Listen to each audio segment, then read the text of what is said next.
Good evening, everyone. And Justin, who thought he was prepared but isn't really. I am. He is now. So, anyway. Hey, I've been doing a lot of stuff. No, Been it's fine. It's catching fine. up. It's okay. It's okay. We've been busy. Getting flyers out, getting everything signed, getting all kinds of crap done, Mhm. doing what we need to do because we're just crazy mofos like that. It's a lot. It's a lot. Anyway, oh, Jesus, see, I'm tired. It sucks. Ugh. Anyway, um, so as you can see, Justin made it back from Chicago, alive, In no one piece. bullets, no Yep. bullets. Good job. So how was it? How'd you like C2E2? Uh, to be honest, I did not have a lot of time. I did get to talk to a couple of artists. Talked to Eric Larson. Nice dude. Mhm. Um, his line was super long because he was talking to everybody for at least 5 to 10 minutes. Which is you want that. You want that kind of Yeah. interaction, especially with a guy who's basically next tier legend at this point. Um, and was it I talked to I'm trying to remember the name in the order. Is it John Christopher? I forget the last name. He does the negative art. Negative. Oh, um, It what was the a, hell is his name? Um, everybody just uses his initials, but I prefer to actually call him by his actual name. Talked to him for a bit. Uh, Super humble man. Like he's like, I didn't think these John Tyler design Christopher? John Tyler. Yeah, That's what I was missing was the Tyler. yeah, Um, JTC is most people were yeah. calling him because he had some of the hot exclusives. Um, and he's a very humble dude. He was very appreciative. He didn't charge for autographs. He's like, I'll sign anything. He's like, just buy my book, you know. Keep buying my shit, keep me employed. Yeah, yeah. He was basically how he did it. And he Yeah. even was talking about how like the rings around the Daredevil cover that he did. Hmm. He still wasn't happy with that design. He's still like he's like I wanted to get the thing as close to Braille as possible, Oh, that's and cool. and it was fitting. I was like that. It's an awesome concept. I was like, I love that. That's putting like some thought into your art. I said a quick hi and bye to Maria Wolf. Uh, she seemed pretty spunky as per usual. Well, it's Um, our hometown show, man. yeah, yeah. Plus, it was her birthday too during the Hmm. shit Hmm. weekend of the show, so I'm sure she partied hard. Uh, who else? Oh, a old schooler inker, Bill Wolf. Stink Sienkiewicz? No, Yeah. Bill Wolfton.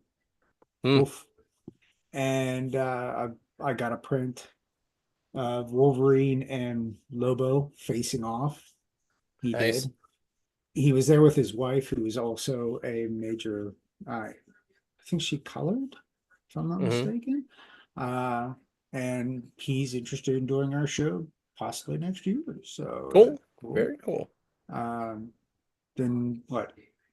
That was about it. Those are the only people I had time to see. The rest of the time I was working for Joe Good. and yeah, watching the master at work, finding the designer toy of the show and almost buying the entire inventory and then flipping it on eBay that night. Wow. Joe's But crazy. that's I love Joe. it. Joe I does know, that right? all the time. That's He's why he has crazy. connections. That's why he's the master. And then I was helping him. go through magic cards while we were in the hotel. And he Yeah. had, yeah, so that was interesting. He's like, I don't even Jeez. recognize these cards. And I'm like, well, some of these are seriously old foils. Like they had the old school star going across and everything. Oh And wow. I'm like, dude, I was like, even if these are like commons, these are still worth some cash. I was like, so you got lucky with your, your trade in or whatever he did for them. So, and then Right. was it? I came home and I I even asked, they were there at the show. Clan McDonald Mm-hmm. was there, and I wanted to get art done because they were doing one of their art sales like they normally do, and they got me this. So Who I did came that? home with that. It was done by two different guys, Jim Hanna and Diedrich Smith. Nice. Hannah did the Hulk side. Diedrich Smith did the Wolverine side. That's awesome. I like how they're perfectly lined up too. It's really impressive. So I was like, yeah, there we go. That is very cool. Very cool. Well, I'm glad you had fun. I Yeah. was, stuck here, had to do a show with Todd, but it was fine. Actually, it really wasn't bad. We got to hang out and there was a lot of other people. It was kind of cool to see that new Monroeville convention space. Um it was a Sunday, so it was slow until after church. Hmm. So about like 12:30, 1 o'clock it picked up and it was busy till about 3:30 and then it kind of died off again. So it was a good like 3 hours of being real busy. But it was good. It was a lot of fun. Um, and then we're just trying to remind people that you know what? The warehouse sale starts this weekend. Oh man, good Lord. Oh, Yep, starts this cross the fingers that the weekend. weathers hold out. We're done with It's this. supposed to, man. It's supposed to be real nice tomorrow. It's supposed to be like 70 degrees tomorrow. Yeah. Um, if I can get all my I'm gonna hopefully get well, I have an interview to do with a podcast tomorrow. Then I'm going to run to I think 3 stores tomorrow to drop off flyers. And then I'm gonna try to get a bike ride in. My first bike ride of the year. I just got my bike back from the shop. I'm Nice. super pumped. Super pumped. I was supposed to have something to going on tomorrow night, but it ended up getting canceled. So I'm hoping to just ride my bike. And I'll probably take some flyers with me in my backpack on my bike and drop them off as I ride through town. Like There I'll you probably go. ride through the city, right through like I will South Side or also be something. hitting the streets as well. Yeah, Uh, it's gonna be a lot of I'll fun. be I'll be in the Westmoreland County area. I know I got some before I left. I will get the rest tomorrow. I'll be hitting some of the local tattoo shops. I hit a few of the gyms, and the gym people were actually kind of excited. They're like, "Dude, I love comics," and they love the poster. Like Yeah, even if they couldn't put it on their walls, like, well, just put it in your break break room or something. room, Yeah, and yeah, you guys can, you I guys can uh, come. I got an ice cream parlor down the street from my house to put it in there. Nice. They were pumped. The Mods Paperwing Gallery ladies and the Harold's Haunt ladies, they're the same people. Hmm. Over in Millvale, they're putting some up. Scott's gonna be dropping those off, I think, this weekend. Um, and if you have a business and your if you want one for your waiting room, you want one for Hmm. your business, your window, let us know. Like we'll Yeah. send you one. We'll drop one off. Yeah. You let us know. Just hit us up, like message us on Facebook, message us on I Instagram, whatever. Um, we I will hit up my literally mail local it eye to you. We doctor. will drop it up. Yeah, yeah, we They will. they the girls were like, "Oh, that's cool." They're like, I was like, "Yeah, what better place to Yeah, advertise comic books than an eye doctor? Come on, it's right. Read, man, read. I dropped them off in a couple cigar places, like cigar bars. So Mhm. couple cigar places have them. Um, we dropped them off at Stage AE. So if you go to a concert, I'm going to Meshuggah next Tuesday. and then the week after that I'm going to be at the Bullet for My Valentine show. So I'm hoping to see him up both those shows. That'll be a lot of fun. I'm really hoping to see him there. So yeah, pretty exciting. I think it's gonna be a good time.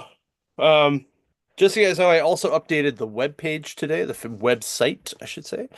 So on pretty much all of the um artists are up. We still have a couple that um I am basically waiting for some ink to dry. There's like one or two um that it's either waiting for the ink to dry or waiting to see if it's gonna happen. So there may be a couple extra bonus guests in the next couple weeks, but for now it's pretty much the guys you see there. Now, I will tell you that there are, I just counted while you were talking. So of the 110-ish Artist Alley spaces, 31 are published people on this list. So that is 30%. That is one third of the room of the Artist Alley has been published by either Marvel or DC, right? Or some kind of or like Archie or something like they've been published by like a major publisher. So like we are not fucking around here. Also, our friends at JJL Collectibles are coming. They're going to be our CGC witness guys. They're the authorized retailers. They're also authorized witnesses, and they're going to be the guys that, if you need something graded, you're going to be able to just take it. You're going to go see them. They're going to be set up right by Artist Alley, like right in the heart of Artist Alley. You go see them. They're going to tell you, okay, cool, this is what we need to do to witness. They're going to walk you over to witness it. Cool. You pay your stuff, you fill out your paperwork, you get your shit signed, and you give them your book, and there you go. And off it goes. They'll mail it back to you at some point. Um, Super great guys. They pretty much like do this for all of PA. So make sure you guys check them out. They're really great. Our CBCS guys actually were double booked and they cannot make it this year. Um, so unfortunately, we only have one option for you this year instead of two like we did last year. So, but it's still going to be a good time. I promise you that. Um, and there's a lot of cool guests. Like literally everyone's on here. Also, I do know there's a guest that is doing a specific print slash variant for the show that I am not allowed to talk about till it's done, but I saw the roughs on it and it's fucking sweet and it is Pittsburgh Steeler themed. And for those of you in the Batman family excitables, you're going to love it. I already have 3 employees that can't come to the show that I have to buy them for. Um, because I will tell my employees, I just won't tell the public. Um, Because we but keep our there's mouth some, shut. right? Because I'll fire you if you don't. Um, I mean, what? Um, but really, there's some really awesome names on here. Like if you guys just scroll through, just another reminder, Jim Rugg is Saturday only. So if you want to come and get the free Planet Death cover, or Planet Death book of his cover, which every single person in the show gets. Every single person gets one. Um, he will only be there Saturday. So if you want that signed, if you want it certed, and you want to send it to CGC, that's the day you need to do that, right? So come Saturday to do that. Um, we have a voice actor, Megan Johnson. She's from Uniontown. She does some anime guys. She works on My Dear Friend Nikoten, um, Moons of True Magic, Nameless Braves, Legends of Neverland. She also does the video games for all those. She also does the voices of the same characters on there, which is pretty cool. Rafer Roberts is coming back for the first time since 2018. He worked on like Minecraft, Rick and Morty, Harbinger, Archer and Armstrong, Faith, stuff like that. Source Sung is coming, obviously. Um, a lot of great people. So Trish Fornster's coming. She's done a lot. Like her Feral book just ran or just ended, which I just realized that Feral is not spelled right, so I'm gonna go fix that. Um, my bad. I don't know how I fucked that up. E. Wait, does it have two R's? Is it Ferrel? Or is it Fer? Feral, I thought. Al? I think. Hold Maybe on. did I have it backwards? I can't remember. Yeah, Okay. traditional spelling is Feral. Okay, so I just had it backwards. My bad. Okay. Um, cool. Yeah, so I just had that backwards. My bad. But there like a lot of the vendors, all the vendors are up. Cosplayers are up. A lot of the sponsors are up, which is a lot. Uh, um, like Comic-Con Erie's coming in, Cosplay for a Cause, 501st, Beaver County Libraries, Pittsburgh Indie Expo, Pittsburgh Music Theater, Resident Evil Pittsburgh, Steel City Ghostbusters, USS Solstice, um, a lot of guys. And then like there's just so many different vendors and a ton of them do it's mostly art and comics. And then the rest of it is like art like art style stuff. Like it whether it's like woodcraft, clay, 3D animation, some kind or 3D print, some kind of like thing that they have to make, right? Like Mhm. it's not just like I bought this thing from China, right? And I'm just going to sell it. Like they're not just like buying plushies and selling it. But there's a lot of comic dealers, which is great. A lot of Silver Age dealers, a lot of Silver Age dealers that have never done the show, which is also cool. So we have a couple new comic dealers that are great. Nice. Um, so make sure you guys check it out. It's really, really excited. We're pretty pumped about this. It's gonna be a good show this year. So, all right. So we're gonna talk some comics and then we're going to talk about the Daredevil finale. And I will also mention a little bit about the new season of Doctor Who that started this week. All right. My first book is Alt Absolute Flash Numero Deuce. Um, so this book picked up right where the other one left off, and actually was very like I'm in for this book now. Like the first book, I was like, I don't know, but I'm in. I'm in. Like Captain Cold being not like a like weirdo, like he's being more like actually like strategic. Um, Glider like being good. Like being a badass. Um, uh, uh, Captain Boomerang being awesome. Um, uh, why can't I think of the character? It's not Toy Man. It's not Jester. Son of a bitch. It's it's the one that Mark Hamill played on the Flash show in the 2000s, who basically is the where he did the Joker voice, but it's not the Joker. Um, don't know why I can't think of his name. Anyway, um, so those four are still chasing Wally, and they chase him out of the cave. And as he's running, he starts running really fast. And as he runs really fast, he starts basically getting caught in chunks of the Speed Force. And as this happens, um, the first time he goes back, he sees Barry and he goes kind of in the past. And um, Wally's dad comes over and he's like, what? Like, what did you do to my son? And he's like, I swear I didn't know. He's like, what did you do to my boy? And he punches him in the face.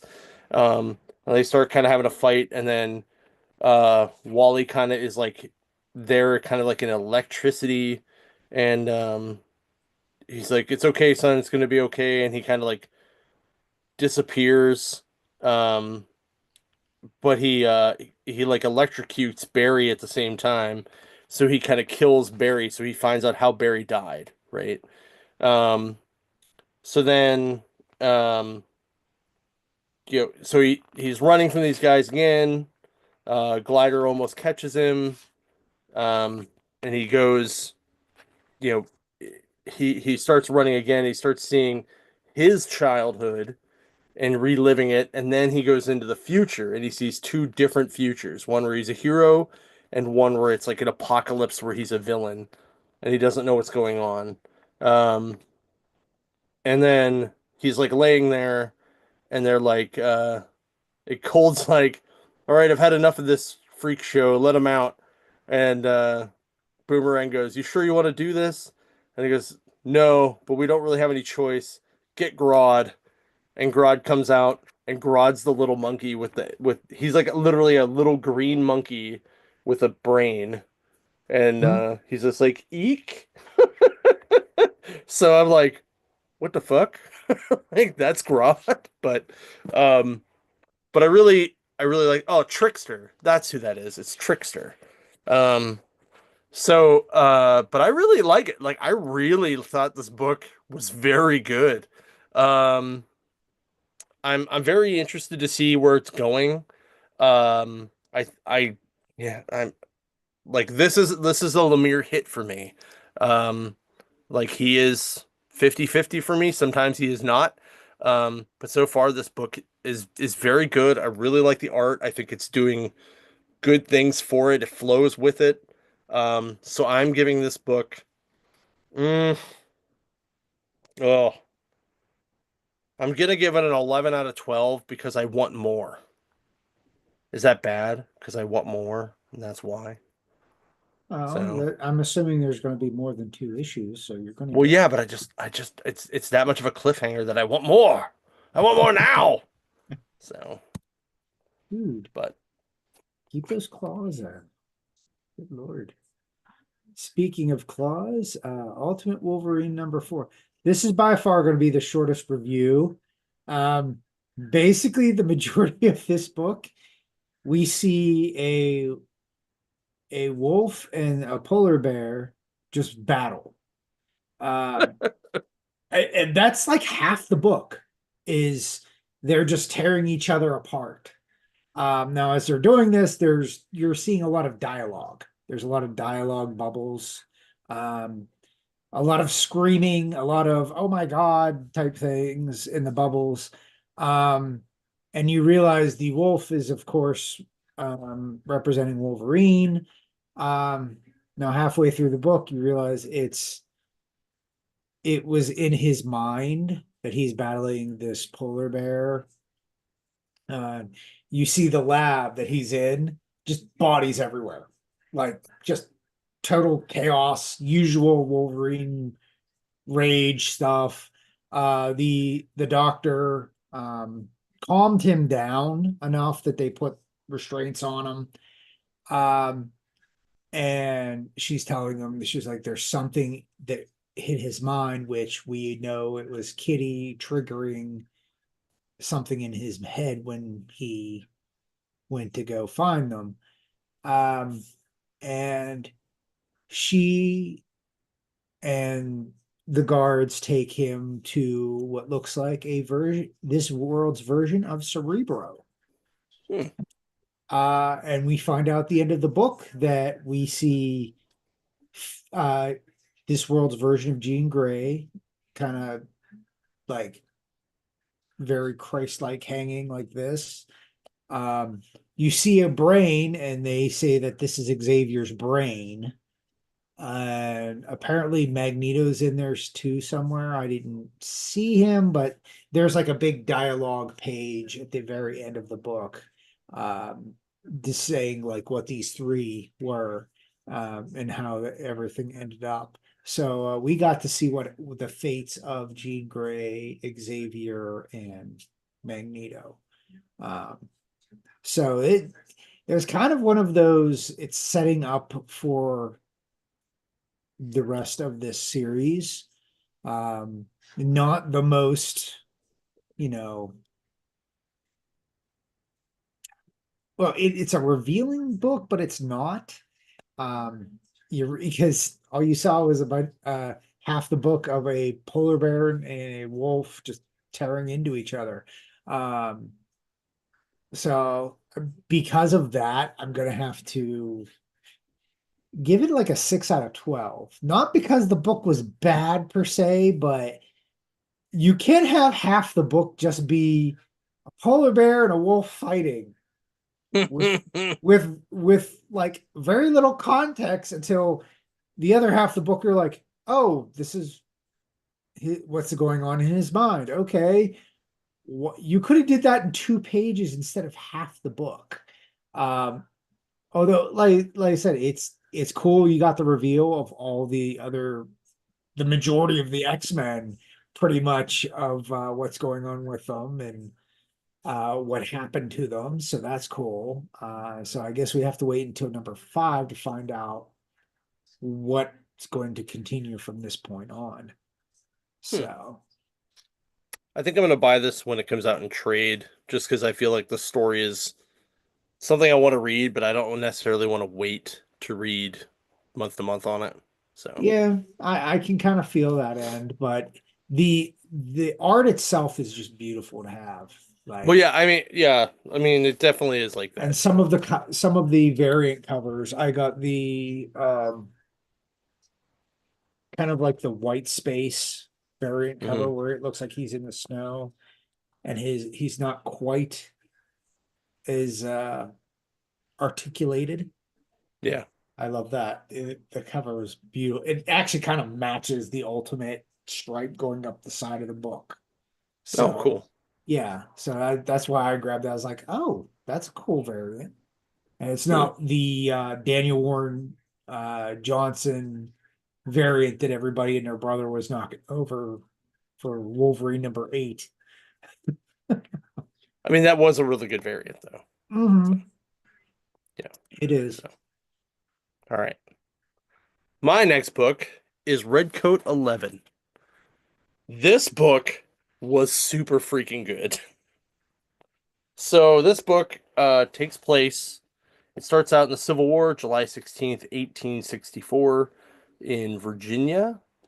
Um, so, the Confederates are um, like a courier is bringing a bag to um, to the Confederacy, and the courier comes in to basically like a sweatshop with a bunch of slaves, and he got a promotion, so he's trying to get a sergeant's uh sergeant, yeah, sergeant's upgraded jacket from a corporal jacket, and the the the satchel he has that same symbol, that same kind of sort of Masonic symbol that we saw in the first arc with the pseudo Masons. Um, so I think they're coming, it's going to tie back into those guys a little bit eventually. So anyway, so this little slave girl like gives him his jacket, steals the satchel, runs out. Confederate guys run after her. She runs in the woods. Big bright light, booming sound happens. Um, Guy shows up out of nowhere. Black northern soldier, which who is the Northerner, by the way. That's why he's called the Northerner. Mm. You see him there on the cover. Um, so the Confederate guys grab the little slave girl. They're trying to, kick her ass, and the Northerner pulls two Glocks out on him. So I'm waiting for you to realize that I just said he pulled two Glocks in the Civil War. Okay. Okay. Um, so then the one Confederate guy goes, "What the hell are you holding?" And the other guy, before he could say anything, the Northerner shoots them both in the head. Um, and he goes, "The satchel's the problem. Bring it here." Um, so they then burn the satchel. Um, and he uses a $5 bill as a bookmark, but the $5 bill, instead of having Lincoln on it from the future, has Jefferson Davis on it. Okay, Huh. right? Nice. So he's like, I gotta find this guy. So then you find Simon Pure, who's basically not on either side, but because he's been around so long, he knows the fastest way to get around. So he's been currying for both sides. Um, and this guy named the Cobbler has come to ask him to take something to um, one of the Confederate generals. Uh, he says he'd do it, but not after he said drinking. So he gets super trashed as he leaves the bar. He starts getting a headache and a ringing in his ears, and all of a sudden his memories start getting all jacked up. He ends up puking his guts out, and all his memories are weird. He even sees like Johnny Appleseed die, and the Northerners there. He tries to punch them, and they kind of get into a tussle, and the Northerner kicks him down, and he just says, um, he said, "You should care who I am because if America unravels, Mr. Pure, so do you." And that's how this book ends. And it goes into the next arc. Um, this book is absolutely freaking phenomenal. So now we know that the Northerner is a time traveling, um, he's a time traveler somehow, but he must also be connected to that pseudo-Masonic cult, whatever the hell they are. Um, and I'm loving it. I love that all of these covers are wraparound for this arc. Um, like the Annie Oakley one was, the Johnny Appleseed one was, this one is. I just love the art. It's all phenomenal. It's all Brian Hitch. Um, Super great. Jeff Johns writing, super good. Um, also, if um, before I give it my rating, just so you guys know, my Mason Lodge is a sponsor at the show, and we will post this officially once we get the book. Um, but I reached out to Jeff's people and told him that, hey, actual Masons read this book. We think it's awesome that you made Masons like a key part of this book, even though they're the bad guys, um, and they're not really Masons, but whatever. We still think it's cool. We said we're doing this show. We do a lot of charity work. Can you send us a book to raffle off? So he's going to send us a signed copy of Red Coat to raffle off at Three Rivers Comic Con. So if you would like to pick up a signed Jeff Johns Red Coat book, you can buy a ticket to raffle it off to win it at Three Rivers Comic Con. Um, Nice. and what I don't know which issue it is or which cover it is. I'm waiting to see that. When it comes in, I will make sure that we post all that. So as soon as it gets here, I will let you guys know. But that's the deal. So I'm also giving this book a 11 out of 12 eggs for the same reason. I just want fucking more. Um, like this book is so good. It is so freaking good. I am loving it. I'm just loving, loving, loving this book. This is my favorite of the Ghost Machine books. Um, and I love it because it's just kind of like that. It's that history buff in me that just loves like that Mhm. weird alternate reality type Yeah. stuff. It's just super good. I love it. All right. There you go. Wolverine number 8. Now, the thing with this book is this was a very thick book because there are actually 3 stories in this. Is that Uh, Batman in the bottom corner? I think that's Constrictor. Or no, No, no, that's Constrictor's on the left. Cyber. That's Cyber. Because What? he wears that Really? thing like that. Yeah, that's him. You just don't recognize because his arms. That's the Oh. only thing. Is this He is this a does. Liefeld cover? I have no idea what cover this is. It looks Uh, like a Liefeld cover. I actually like the other variant cover of the I'm gonna I'm gonna Simon. look at I'm gonna look it up while you do that. But I Yeah, think this is a Liefeld cover. I actually like the other cover, which is the Simon Bocelli. Yeah. Yeah, I like that one because it's like Wolverine Origins, which again, you're dealing with Romulus. So but we see the battle continue. The first story is the conclusion of the battle between Romulus and Wolverine. And of course, Romulus is kind of shit talking um, as him and Wolverine are battling. Wolverine, particular fashion, watching and looking, and Romulus is still talking and talking, and he's like, the one thing he's like, you always do is like, you never shut the hell up. He jams his fist into Romulus's mouth and then unsheaths It's his Martin claw. Coccolo is the artist on that cover. Okay. Um, yeah, but that's, Sorry, yeah, continue on. there was again, so he shinks his claws straight down Romulus's throat, pretty much just kind of cutting up like everything, his neck and everything from the inside, um, hence defeating him. Now the Antimantine actually like started speaking to Wolverine, like, well done, champion, blah blah blah. Obviously, this post was not suitable. Like some really creepy stuff. And Wolverine tries to fight the entity, and of course, the entity just kind of slaps him around because it's basically just living metal. Hmm. Um, so, um, and then it just kind of disappears. Um, and then everybody escapes, like Nightcrawler and Leonard, X-23 all escape.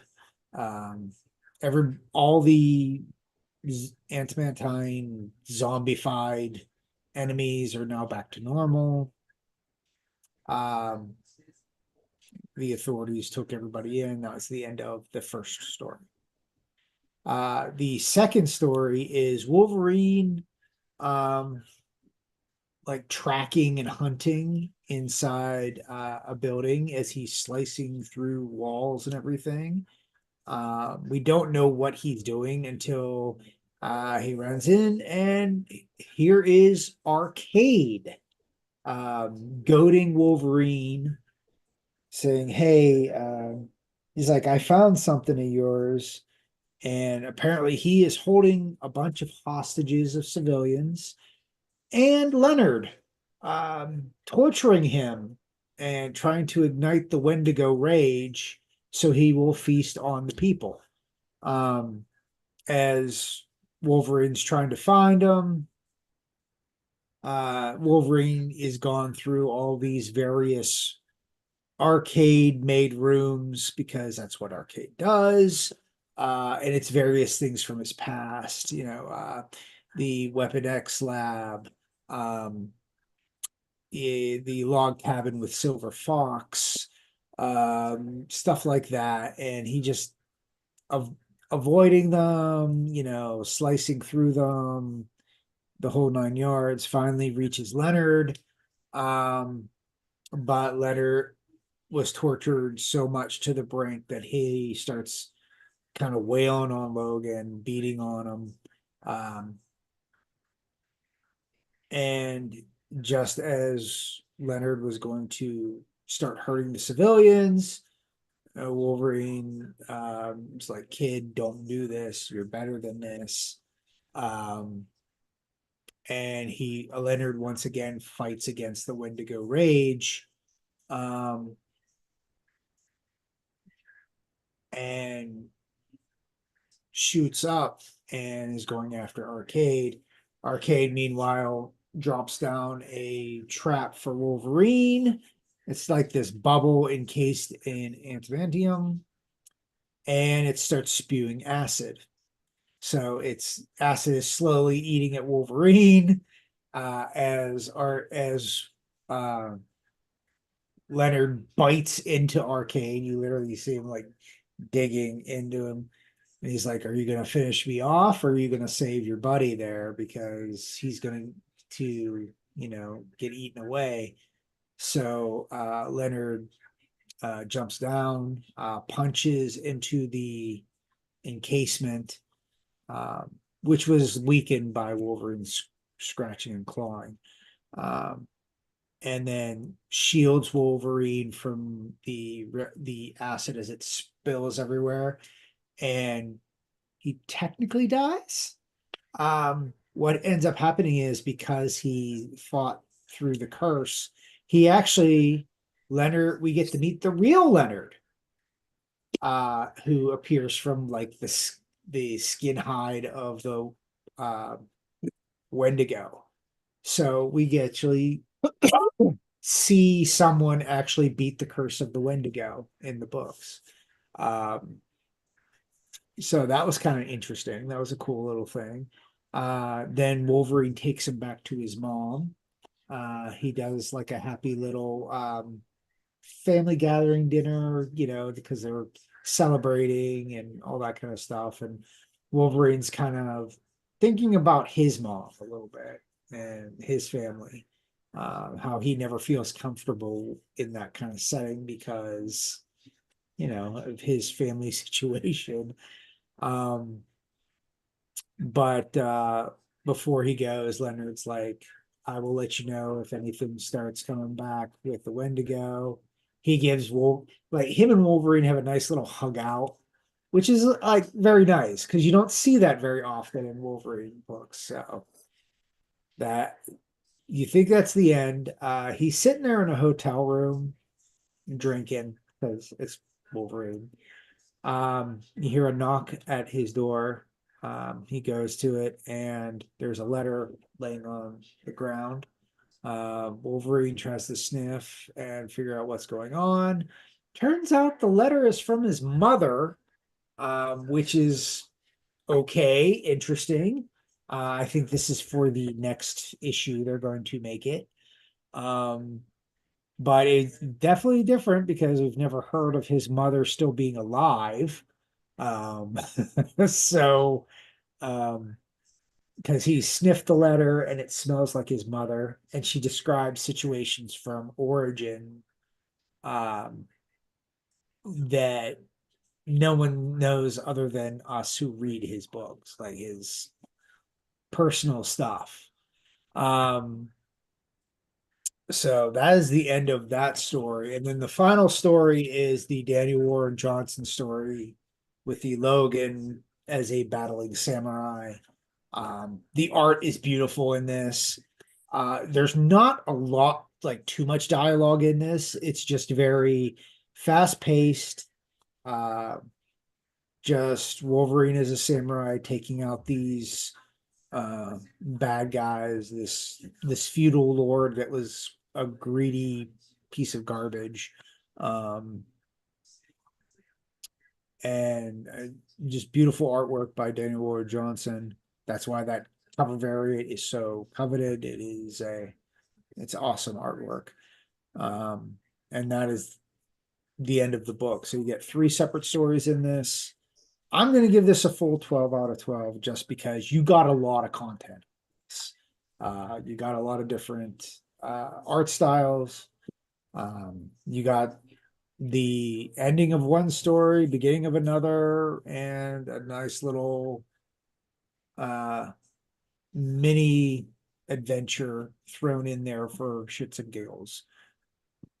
So I highly recommend anybody get that. Cool. That was really long because it was a really long book. It is a very long book, so it kind of deserves 12 just because of the length of the book as well. I just I think I would at least knock one off just for the how moist those mouths look on the front.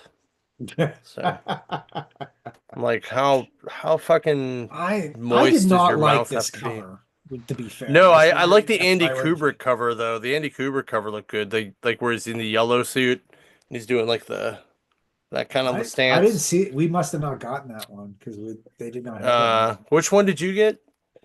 We got one of the Daniel Warren Johnson. I got Hmm. the Simone Benici from Okay. just because it's the Wolverine origins, his art.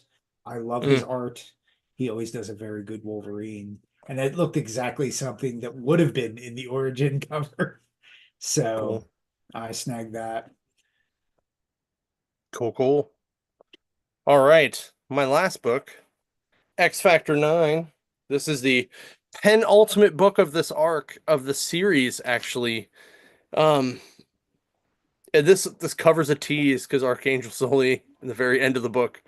Um, so um, the beginning of the book is Havoc and Frenzy meeting with General Mills, and they're like, "Hey, we still need you to go get that stuff that thing from the paperclip that you missed last time." So they send Granny in there, and she's just walking up to this palace filled with like all the bad guys and their rocket launchers, and they're just like, "Fire, you idiots!" And they shoot all these bombs and shit, and she's just like, "At the Copacabana." She's just singing it, and they're just like, "What the hell? Jeez. She's an unstoppable warrior." So then they break Wow. in, um, uh, uh, uh, what's his name? Um, Cypher, I think. Like, he ends up like doing this electric charge, his EMP, and like killing it. My favorite part about this is actually the one bad guy who's basically Crash Man from Mega Man, because his hands are like bomb drills, and he's pissed Jeez. because the money he would have gotten from this sell of this thing would have given him real hands again. He's like, "Oh no, my hands." Wow. um so they capture these guys and they fly away, and the main bad guy Strychnine is like, "Hey, like, don't you realize what's actually going on? Don't you know where the other team's going?" And the other team was sent after Polaris, so they sent Archangel to go and kill Polaris. But you find out that Archangel's new wings are not actually metal. Like they're a different kind of metal that's not able to be manipulated by Polaris and Magneto. Um, and Strychnine cracks his helmet, so his poison gas goes everywhere, and so that that ship of them is like trying to get the hell out of there, and they're abandoning ship. So it's coming to like, but as they're doing it as they get to the cabin that Polaris is at, which I think is at Wendigo Mountain, but they don't really say that. So it's it's this book has been good, um, but it hasn't been great. This is probably my second least favorite X Factor, or least this might be my least favorite X Factor, but it has some really killer art in it. Um, but I also think it's because I know I'm not gonna get a lot of it. Um, my second least favorite one was the one where Gambit was the head of the team, because I just don't like Gambit. Um, which was really hard for me because Peter David wrote it and I love Peter David so much. So, so I'm gonna give this uh like 8 out of 12, because the art is just very, very good. The story was good, and it all wrapped up in the end like where I needed it to be. But damn, like it's just like, why is it taking so long to get to the end of this story? And all these Greg Land covers are just absolutely killer. Mhm. Um, and I'm getting a commission of him to do Archangel flying through Pittsburgh, and that if it looks half as cool as just this cover of Yeah. Archangel, I'm gonna be pumped. So, yeah. Oh yeah, Godzilla versus the Incredible Hulk. This was an interesting story, the one shot, because this is not the current timeline. This takes place in like the late 70s. Um, because we get Thunderbolt Ross speaking to the press about taking down Godzilla. Um, and then he gets a reporter who's kind of his style, and he tells him about it being almost the 1980s. So that gave you the roundabout era. Not to mention everybody's clothes looked like something from the late 70s, early 80s. Um, so, but we find out that Thunderbolt Ross has a team of people that they've taken care of monsters. We find out the what is it? Fing Fang Foom is dead. Surtur is dead. They Mm. supposedly killed the Hulk. Um, and part of the team is Dr. Banner, a Dr. Demonis, and they talk about this kaiju weapon that they're getting ready to release on Godzilla. Um, and they're luring Godzilla by having control. They have these little control collars going on certain kaiju. One of them being a spider. I forget what the spider's name is. But he's battling Mothra, and he's basically just beating the crap out of Mothra. So Mothra is kind of screaming for help. Um, so Godzilla is sensing that and is coming over. Um, as um, they're figuring everything out, this Dr. Demonis, my pronunciation's awful. He Demonis. Demonis, yeah. He talks about how his whole life was ruined by kaiju and this, that, and the other. Um, and then Ross jumps from the helicopter as him and the reporter are observing the kaiju fighting into this big metal hole. Um, and we find out him and Banner are in two Mecha Godzilla uh, robot suits, apparently made by Tony Stark. Apparently, a bunch of the Avengers are dead too, according to Hmm. this too, because apparently Tony Stark's dead. So Okay. I'm like, oh, okay. Where, yeah, they're just dropping little bombs and stuff about who's dead, who's gone, whatever. Um, and as Banner and Ross are battling Godzilla with these uh, mechs, it doesn't really affect Godzilla that much. Godzilla is kicking both their asses. Especially Banner's bot. It's Godzilla just tears it apart. Um, Ross is trying telling him to get up and he can't handle this all by himself. And he's like, half this suit's destroyed. What the heck do you want me to do? Um, and he's trying to keep himself calm as well, because we all know that Banner is Hulk. We find out this weapon is actually a kaiju egg that is released. Um, and it has like combos of all the other monsters that they've killed. So this thing's just like one big glob of like several things. They call them Hedorah. Yeah, Uh, that's right. okay, I thought so. But as this is going on, Hedorah pretty much just starts kicking Godzilla's butt. Um, but in the process, the mech that Banner is in is starting to get like crushed and destroyed. And Banner's like, I need to live. I want to live. Well, this is where Hulk comes crashing out. And Hulk saves Ross because Ross is was also having issues. Hulk started hitting Hedorah. Um, and as he's doing that, Hedorah has like the specialty where you actually, but you see him char Hulk's arm. Um, and then Hulk has some intelligence in this.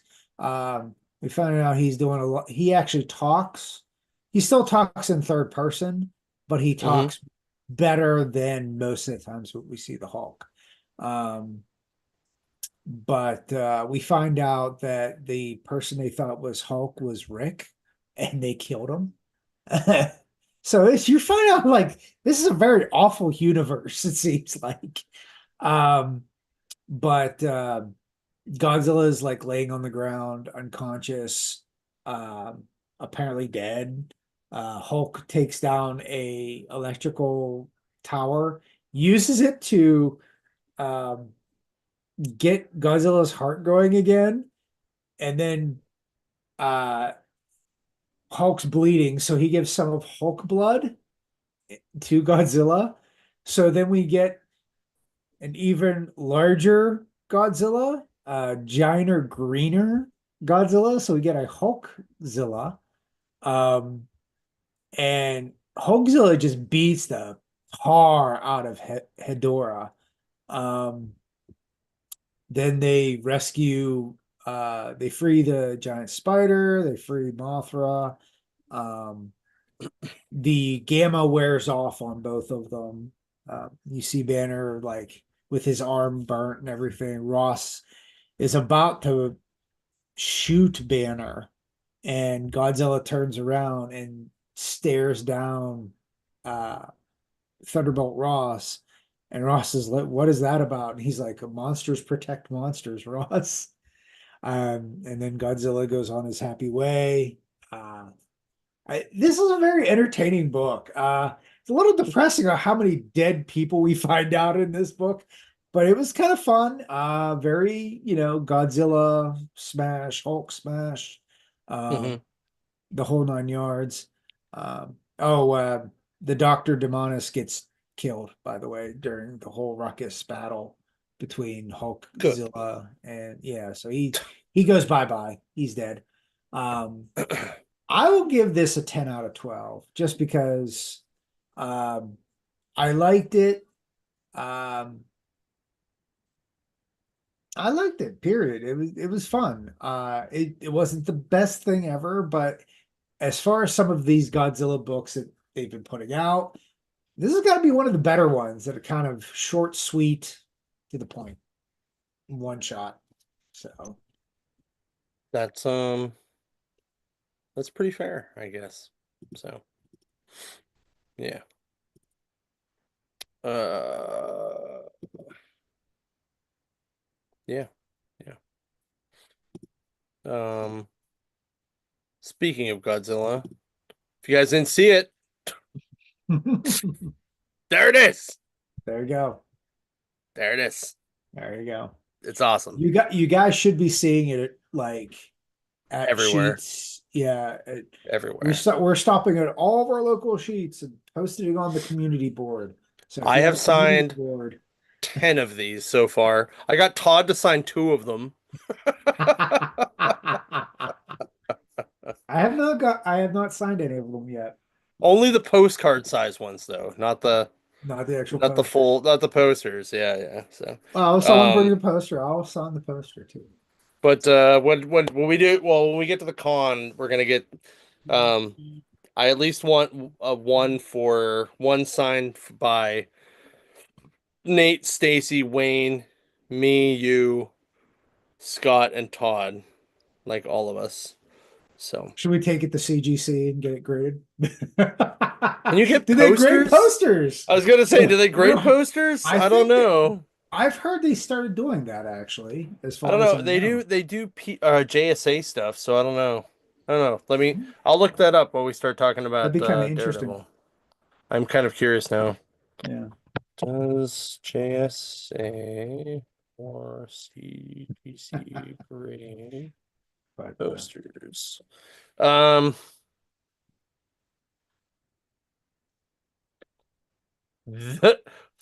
yes. I do. Yes, they do. That's tempting. Uh, Kind of wanna have that. Just do that. motherfucker, really? Hold on. Hold on. Poster pricing. Hold on. It's Concert got poster pricing, okay. but That's not poster good. pricing. Uh, it doesn't say a size though.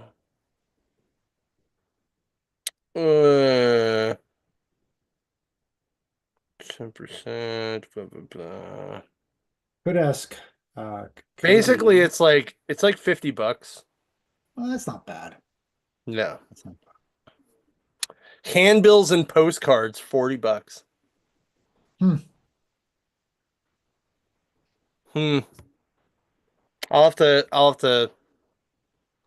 I'm gonna talk to my our rep and see how legit that is because I'm now very curious about that because I now kind of want that.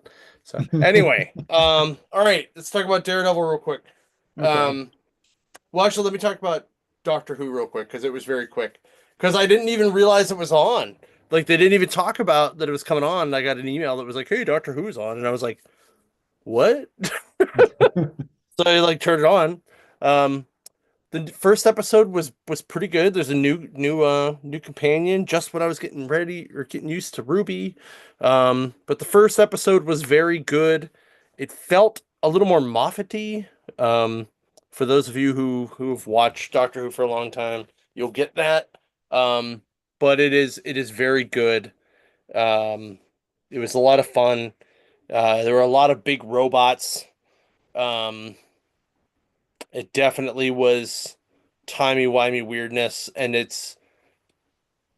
I think this season's gonna deal with some broken time, for lack of a better term. Um, but it seems cool. I dig it. I'm very excited about what they're doing. So, yeah, so go check it out. And you get to see Shooty got one a giant kilt for most of it, or for the first half of the episode. It's a big kilt. Um, but it's cool. It's a kilt. So, um, all I was gonna right. say the other quick thing that did come out was the Devil May Cry series on Netflix, which Oh is yeah, like that's true. I actually enjoyed it. It's done by the same guys who did the Castlevania stuff. Mm, I did hear a lot of pushback because, of course, if you concentrate on anybody other than Dante, people complain, and the biggest complaint here is, well, I don't like the fact that Lady's getting all this attention, and we have to, pay attention to background characters to have a storyline about that. I just want it all about Dante killing demons. And I'm like, well, if that's all you wanted, you watch the original one, because that's what he does in the original anime series. Two, you gotta, if this is gonna have it is already announced as a second season. So you kind of want to extend that story a little bit, but with just him going, "Oh, yep. all demons are bad, so I got to kill all demons." Yep. So, you know, Yep. Yep. again, guys, world changes, perspective changes. Please grow up. It's Hmm. all I gotta say. Please grow up. Good Yep. Lord. Okay, let's So, talk Daredevil all now. right, Daredevil. So now's the point we're going to talk spoilers. So if you don't want to hear it, bye bye. We'll see you next week. Mhm. Um, oh, that reminds me. In 2 weeks, 2 weeks, no show, or show early. Sorry, show early, because that is Galactic Empire Day, and I will be at the Galactic Empire show. Um, so we will be doing the show early that day, just so you guys know. So, anyway, um, So this episode was where all the action went. Well, Like, it's since we didn't do like last week's, we do like a quick combo of both episodes of yeah, the I mean, aftermath and the you know okay, so even last week's was not it was more story super. building. It was more story building. I like the fact that last week's you kind of realized that it was more Vanessa that was the real. She was who was actually she actually was the one who killed Foggy, Hmm. not Wilson. Yeah. Um, which I thought was a very interesting twist. Um, Yeah. and then Bullseye getting out of jail and Punisher showing up to be like, "Hey man, like Bullseye's getting out." Hmm. Like um and then he you know Daredevil taking a bullet for Fisk was crazy.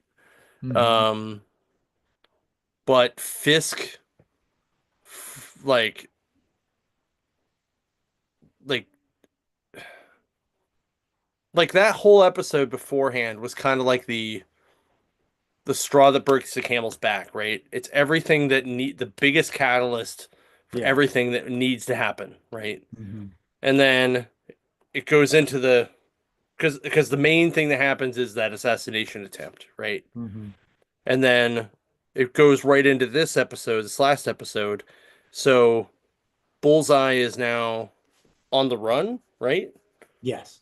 So Bullseye's on the run. Frank shows up to Daredevil's apartment because Daredevil is now, you know, recovering from a bullet in his chest.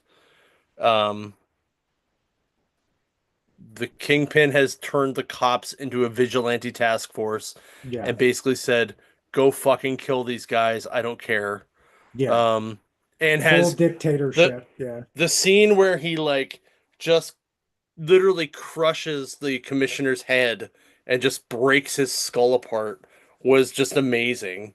It was also That's the gross, but it was kingpin. amazing. That Yeah, is the kingpin we know of from the comic books, where he's yeah, literally done that in the comic to normal men. yeah. That was I was like, holy fuck. Um, but then like the shootout in Daredevil's apartment scene was fucking amazing. Mhm. Um, then so Daredevil gets out and he kind of goes and does his thing with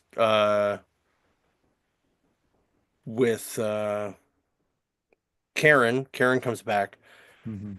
They go do his thing. They realize that Foggy was gonna win this thing, and that's why all this stuff was gonna happen. And he Mhm. kind of realizes what was actually going on, and that Vanessa was actually the target. All this stuff, blah blah. And he realizes that Wilson really wasn't the bad guy, but it was Vanessa, and then all this stuff goes on.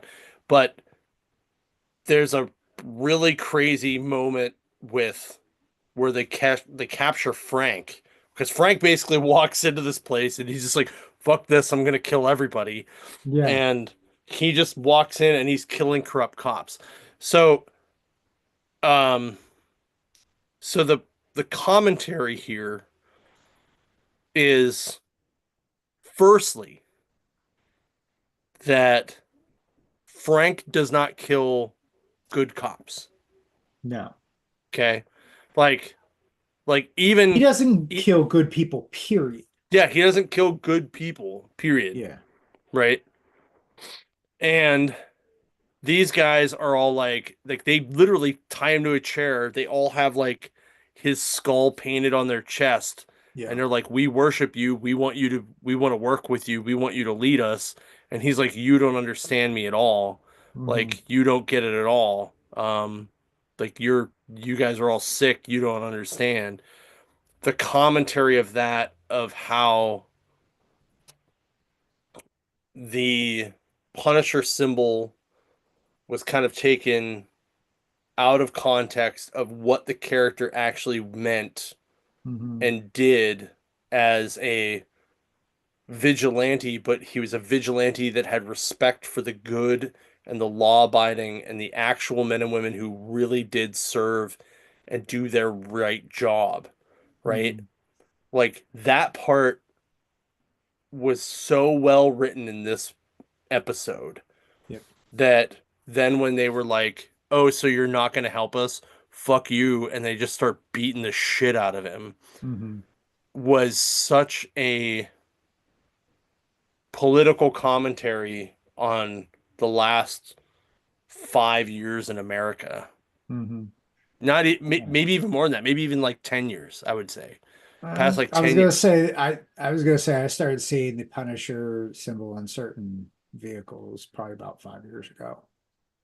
I'd say I about think the last I five mean I years. would say probably 10 years ago, but more prominently about 5 years ago. Hmm. Um, but the people that like so weirdly like I know cops that do like the Punisher, Yeah. but they like the Punisher for the reason of he goes after the bad guys, right? Like Yes. he is a military, like they're all ex-military guys too. Yeah. They're ex-military guys. They understand his loss. They know that he respects the law, the other people. Hmm. Like they're all the same way. Hmm. But like the people that just throw it on their vehicle and think that he's this crazy vigilante that's just going to go out and kill anybody, Yeah. that's that's Basically, the not who he ones who is. have the flag intertwined in the Punisher symbol are the guys that are messed up in the head. That's Or what it is. Or they they don't don't understand it.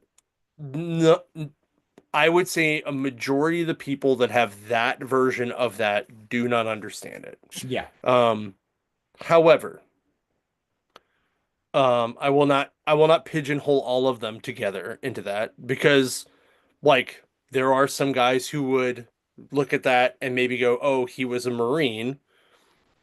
That's a Yeah. patriotic version of it. I I get that too, right? yeah. I get that too. So I can't that's why I can't pigeonhole that. But when if but you really have to tread lightly on it. But some people, there were enough people that took it out of character Hmm. and put it into this. They basically went, "We're gonna take this from here and put it over here Hmm. and where it doesn't belong." Yeah. And that's the problem. So this is kind of like Marvel going, "We're going to try to show you why this was wrong. Here Hmm. is what you Yeah. did wrong." And And it's exactly what the Punisher did. Like it fix it as far as this is the Punisher telling you, no, this yeah, is not what this is. yeah, This is not for you. This yeah. is this is a personal vendetta. This is me by myself.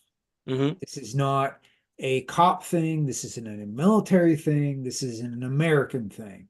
This is me, Frank Castle, grieving father, grieving husband. This is how I'm grieving. This is Hmm. how I am doing this. It's not the healthiest thing.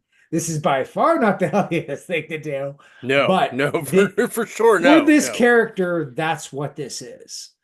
And again, the majority, like you said, there is that small percentage that like, oh, that's just I like the Punisher, blah blah blah, and it's a cool off take instead of just the white and black skull. And I get Right. that. There's going to be creative differences, I mean, but a lot yeah. of those I see with other questionable stickers on their vehicles and certain things that set me off as a person. Well, I mean, that's right, but I mean, and that's kind of thing. But also, when you think about like think about when Bucky became Captain America, right? Mhm. So you have this guy who was Captain America's right hand, right? Mhm. Who then was brainwashed as a Russian agent, who was a major assassin for Russia, right? Mhm. For decades, Mhm. major asset for Russia. Mhm. Now he's Captain America, Mhm. right? How do you think It there was not had to well be received. there It had to wasn't be well people that received. were well there had to first off there had to be people that were pissed off when Bucky became the Winter Soldier when people realized the Winter Soldier was Soldier was Bucky, Bucky. Yeah. right? And then there had to be more people that were pissed off when they were like, how are you going to try to redeem him and make him Captain America now, right? Yeah. Which is, I think, why they kind of skipped over that whole chunk and went straight to Sam in the movie stuff, Yeah. right? Yeah. Even though I thought that Bucky was an excellent Captain America in the books, because he had this almost like um, kind of like I have to live up to like a chip on his shoulder, like I have to live up to Steve Yeah. kind of thing. Um, Which he but always had as Bucky right, to begin with. right. But these So guys, as like wannabe Punishers, they don't understand Frank no, to have that chip. no. So They did it's it for the not. thrill to get They away did with it because stuff. they thought It gives them he, power yeah, and because stuff. they thought he was just out killing vigilantes, and he's not Mhm. just out killing vigilantes. No. So it's definitely a very interesting thought process. Mhm. Um, so I definitely give it to Marvel for doing that. And Bendis was on the he's an executive producer, so I imagine he actually was Mhm. one of the guys who sat down and talked with people about this and was on the Yeah. set and Yeah. was actually part of the writing team because um I can see him doing that. Like I can see him being Yeah. there and doing that. I can see him and Chip and a couple other guys that wrote the stories that developed this stuff um as part of Yeah. that because part of it was like the stuff that happened right after Echo, um like the part like the stuff it was the Bendis stuff that was like right after and before Echo and the Malieve stuff and then into like and then they incorporated the Zdarsky stuff. Like that was kind of like what this whole season was. Um but overall I really enjoyed it. Um I thought this episode was extremely um intense, Mhm. extremely tear-jerky, Yes. heart-wrenchy, like Mhm. like it was filled with emotion. Um Especially Frank, like Frank was all over the place and you could feel it.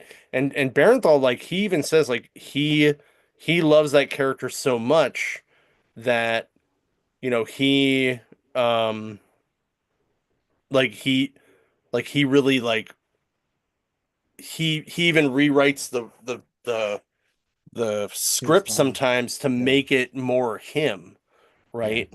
And he puts 120% in every time. Yeah. So for him, like this was probably, a really, really killer I did hear that they thing. are going to do a Punisher movie, like the Werewolf by Night movie, Oh, like a Disney Plus like a movie. one-off. Okay. Yeah. Okay. Which I'm down for. I'm down for. Yeah.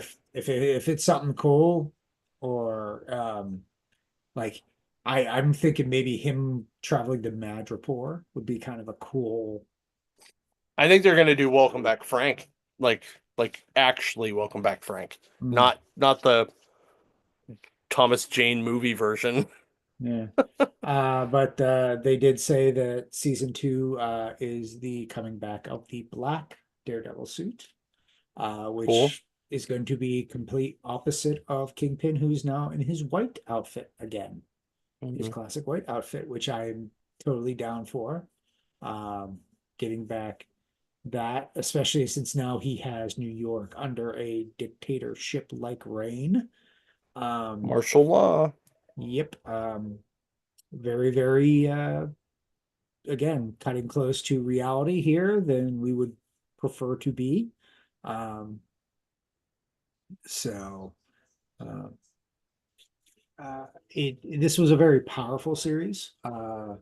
I think this was the series that we needed as Marvel fans on a Disney Plus platform. We needed Mhm. something like this where it's not all about saving the world from intergalactic aliens for the world takeover. This is a little bit more home hitting. Um, that sometimes our deadliest enemies are within, and Mhm. this also made a lot of current things going on right now um, into the world of Marvel, of rich people trying to take over, um, martial law, uh, like dictatorship stuff, police state type stuff, um, you know, that kind of Mhm. deal. The only thing we're missing is vigilantism, which I guess it depends you know your views on that, but yeah, it was a really good series. I agree. I mean, they've already greenlit season 3. So, Yeah, yeah. So it's fingers crossed. Let's see how let's yeah, keep it going. I'm I still really wanted a second season of Midnight though. God, I know. I just it was those first few episodes of Moon Knight was so good, and then it was like it kind of Well, petered. I think we will see him Yeah, in other he'll things. do the Like movies. That's fine. I think we'll see him in Secret War. I almost guarantee we'll see him in Oh, um did you see the trailer for Fantastic Four, the full Oh, I trailer? did. Yeah, yeah, yeah. Might as well do that But quickie in that. I so was happy with that. so I was talking to one of my friends today about this, and I said, I really hope they don't put out another one because I don't want them to give the movie away because Hmm. sometimes they do that. Yeah. Um, while it was cool to see Galactus's feet, Yes. and And and the then we get to see shadow. and we get to Yeah. see more Silver Surfer, which is cool. Yes. Um, Which again, this is not Nord Rad Silver no. Surfer. This is not him. I'm gonna say that over and over again. This is alternative like world. This is not Oh, 616. it's not the ultimate one. No. Um, which one It's is not it? it's not ultimate and it's not 616. This is a different It's timeline. uh But this is a uh timeline that I think we can get behind because you're actually getting the scope of of the whole of the dimension of the timeline. So you get a yeah. little bit more. Actually, I think so. It's Shala Ball, Yeah. which I think Wasn't that Norrin Round's wife? it was, Yeah. but she was in which fucking version was she in? She was She in the was What in If, was she not? She in well, What yeah, If? but she was also like in she was the Silver Surfer in an actual like Yeah. story though. Yeah. I know she did. Um I know there was one with her in a What If storyline, which What If is What If. Um, but I know she was in a storyline. I want to say was it volume three Silver Surfer? um do. It was trying to find it. But she was for sure in it. Yeah. Like she She was for looked great. sure. She looked great. Yeah. Like the scenes looked excellent. Um, they touched up some of the CGI. Mm-hmm. Everything looked good. I I'm digging the thing. I'm digging the whole aesthetic, the 50-ish, the 50s aesthetic, it seems like. I'm gonna say late 50s, early 60s aesthetic. That Yeah, it's sound like about right? 60s. Yeah, yeah. Yeah. So I'm cool with that. I'm not gonna harbor on that. This is definitely very Kirby-esque.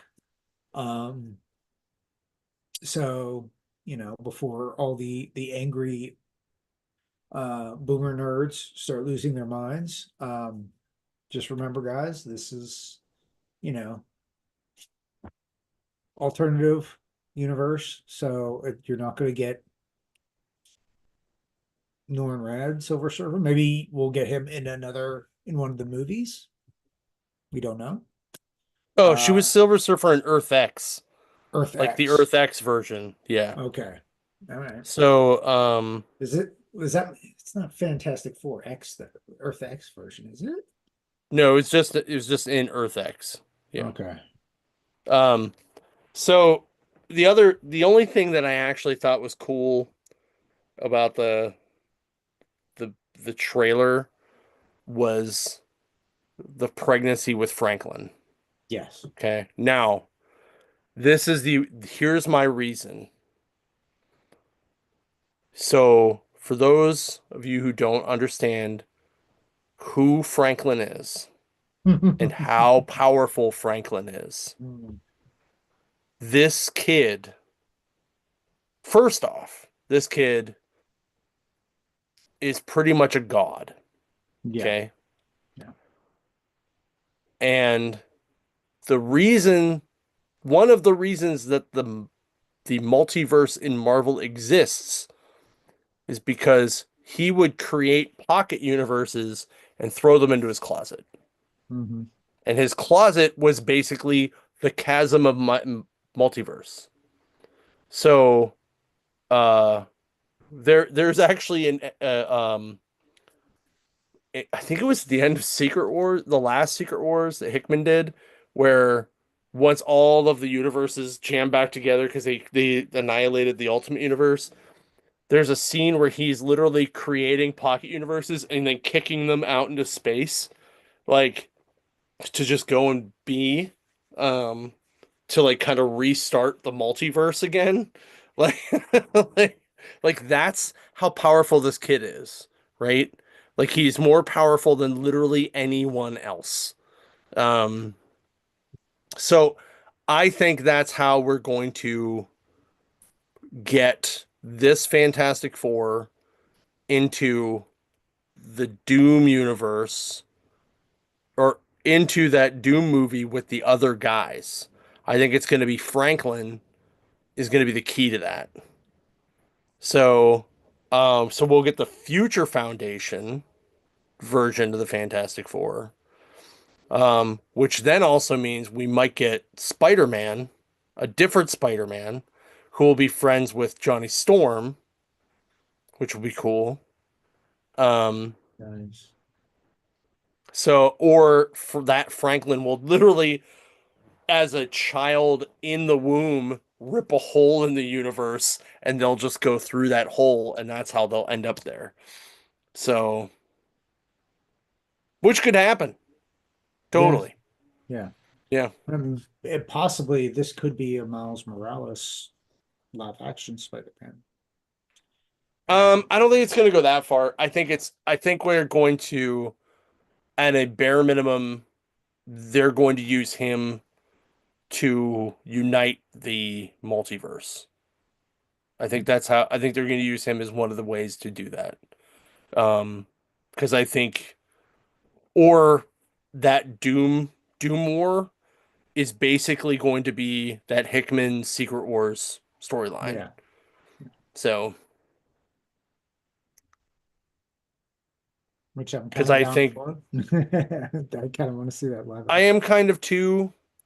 Um, but that means that the Fox X-Men are the X-Men we're gonna get, which means they're all fucking old and we're not gonna get new X-Men, Mm. and that's kind of a bummer to me. Maybe, maybe not. I don't think that's the case. I think that the announcement of all those characters that we got before um, was a theory thrown out by a couple of people that I've been uh, on the internet talking about their theories of the characters. It's gonna kind of be like the Scarlet Witch thing where a lot of these characters are gonna end up dying. Or they're gonna And die, and then the world they go back to will have their younger versions yeah, yeah. merged into Or it or yeah, something. yeah, something like that, or we're gonna get another version, a youthful version of Gambit, a youthful version of Professor X, youthful Magneto. Um, I'm kind of down for that as well. It's Mm. we don't know. It's not quite done yet, but I'm sure it'll be fine. I'm sure it'll be good. Russo brothers won't let us down. Fingers crossed. Um, you know, Agreed. I think I have hope at least. yeah, yeah. I think Marvel is slowly recovering. It's we're starting to see better across the board. Mm. Um, now I don't know if numbers are going to show that or not. I think people are kind of superheroed out a little bit. But you're still going to get people who are still interested. So, Yeah. All right. Well, this has been a long as hell episode. So, yes, um, we had a lot all to right. talk about today. It's all right. Justin needs to get to bed. He's like way past his bedtime. Yeah. So, all right. Uh, thanks so much for watching, guys. We'll catch you next week. Make sure you stop in your local store, your local LGS. Make sure you stop at the warehouse this weekend too. Say hi to Todd. He will love it, I promise. Mhm. He loves it when people shop the warehouse. Um, so yeah, he's also gonna have some wicked awesome books there, I promise. So anyway, cash only. Cash only. Um, but yeah, make sure you guys support your local LGS. Make sure you check out Three Rivers Comic Con. Get your tickets soon, and we will catch you catch you on the flip. Have a good night.